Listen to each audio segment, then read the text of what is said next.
next technique is called dancing with the flames. The A variation is for a gun and the B variation is for a knife, but you'll notice it's pretty much the same identical technique. What we're going to do as the gun is pointed at you, we're going to step out of the way of the gun. And at the same time, you want to parry the gun and grab the hand. So this way if it goes off, hopefully it won't hit a vital organ.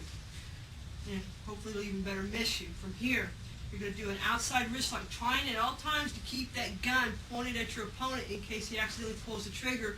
Nobody standing around will get shot. Go to an outside wrist lock, still pointing the gun at your opponent. Pivot, drop your knee on the bicep, and you take the gun away if he still has it in his hand and you point it at him. Again, grab and backhand parry. Point the gun at your opponent, go to an outside wrist lock, pivot, drop, and take the gun or knife away. A and B are identical, so I'm not going to show A or B in the air because it's the same as A. So when you got it with your opponent, they come at you with the gun, first thing you want to do is use soft motion. You don't want to do this jerkily or rough because you don't want to accidentally pull the trigger. You want to just one quick motion, so if the gun does go off, it'll hopefully miss you. At the same time, you want to grab the hand. From here, try to keep the gun pointed at the ground or at your opponent during the wrist lock transition. This way, if the gun does get fired, it won't hit any innocent bystander. From here, you're going to step back as you go into your outside wrist lock, continuously maintaining the gun at your opponent. Then pivot, drop your knee onto the bicep, take the gun away, and point it at him. Again, one, counter grab. Keep the gun to the ground or at your opponent. Try not to point it out into innocent bystanders. From here, step back. Gun still pointed at your opponent. Pivot, strike on the bicep, pull the gun away, and then point it at your opponent to control him until help arrives. From a different angle. From here, one motion, counter grab. As you can see, the gun's pointed down.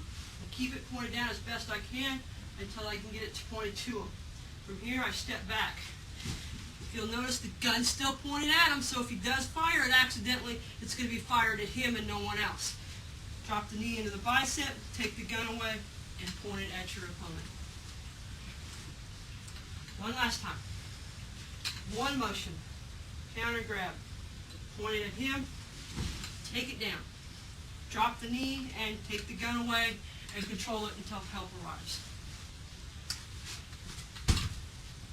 The B variations for a knife, it's the same thing. As they come in at you, we're going to come across. This time you don't have to worry so much about being in tight. This can be a wider circle since there's nothing to go off here. Same takedown. Drop it, place it against their throat.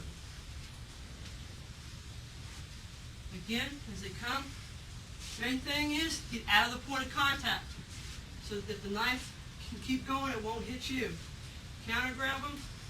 Take them down, strike the bicep, knife against the throat.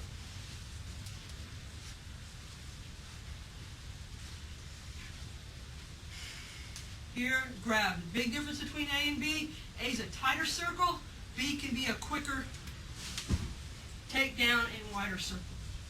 And take the knife away if he still has it. Last time. Dancing with the Flames B. Counter grab as you get out of the way of the point of contact.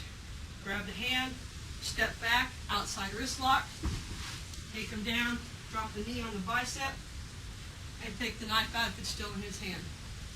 It's called Dancing with the Flames A and B variation.